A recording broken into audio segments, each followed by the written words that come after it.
Senator Roberts. Thank you, Chair, and thank you for appearing today. I'm trying to understand if YouTube will or will not be included in this bill. Section 63C defines age-restricted social media platform as the service allows users to interact, YouTube does in the comments. Allows users to post material, YouTube does. Significant part of the purpose is to allow interaction, YouTube does in some channels.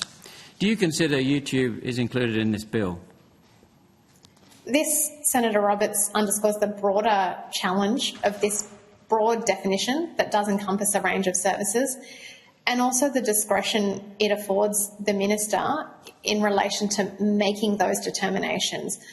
I might hand to my colleague, Dr Duxbury, who may have more to add around some of the questions we have around that discretionary determination of what is in scope. So, Senator, you're absolutely right that the bill doesn't make it clear who is in or out of scope. And that's, to us, that is a really serious flaw in the bill. It is absolutely unclear who is in or out, and we don't know what criteria will be used to determine these exemptions. The explanatory memorandum suggests that some services will be out of scope, but that will not occur until a future date, and that date is unknown. Thank you. And speaking of the explanatory memorandum, I think it's on page 21, says that children can visit sites that do not require an account. Is that your understanding? That is my understanding. Thank you. You've said in your point 3 of your submission, Parliament is being asked to pass a bill without knowing how it will work. No regulator worldwide has done age assurance successfully yet. Nowhere. And we've got almost no time to discuss this in public, so I don't know how you're even here. Thank you for being here. The government's exploration of age assurance, you say in the bill, through its trial is not yet complete. Only a year ago it concluded that these technologies were immature. Could you expand on that, please? Well, not only was the conclusion that the technologies were immature, but also that there were risks about the reliability of the technology and their impact on digital inclusion. And I think we heard earlier about the fact that because these requirements will apply to all Australians, the impact will be felt not only by young people but also by other Australians who will be required to age verify before they get access to a very broad range of services.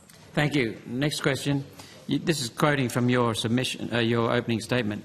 But if we are proceeding on this fast-track timetable, what is most important is that the bill contains structures for future consultation. As drafted, you go on to say, the bill only requires that the minister seek advice from the e-Safety Commissioner before making legislative rules. However, given these expert warnings of youth harm from social media ban, that is, the harm from the ban, the unknown technology and the privacy implications, further consultation with the community and technical experts is vital. DIGI suggests amending Section 63C of the bill to include an additional requirement for a minimum 30 days of industry and public consultation before making legislative rules. Could you expand on that, please? As quickly as you can. Sunita, did you want to take that?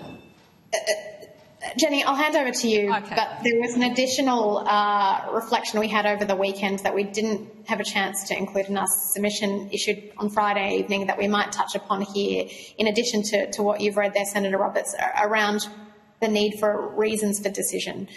Let me hand over to you, Jenny, to elaborate there. Yes. Okay. So, look, we have recommended additional consultation because we think that in the current context it is quite likely that the bill will proceed and proceed quickly. And, we understand that this committee will only have one day to basically ponder that question. And if the bill is going to proceed on its current timetable, then frankly, adding in a consultation requirement seemed to be the only thing that was, likely to improve, given the complete absence of detail as to how it will be implemented. However, another possible improvement to the bill would be to require additional transparency regarding the making of these decisions. So I believe that the minister has power both to include particular services within the scope of the bill and also to exclude them. And to the extent that legislative rules are going to be, or legislative instruments are going to be made to flesh out the detail of the bill, then I think additional transparency could be very helpful. Complete absence of detail. Thank you. Thank you, Senator Roberts.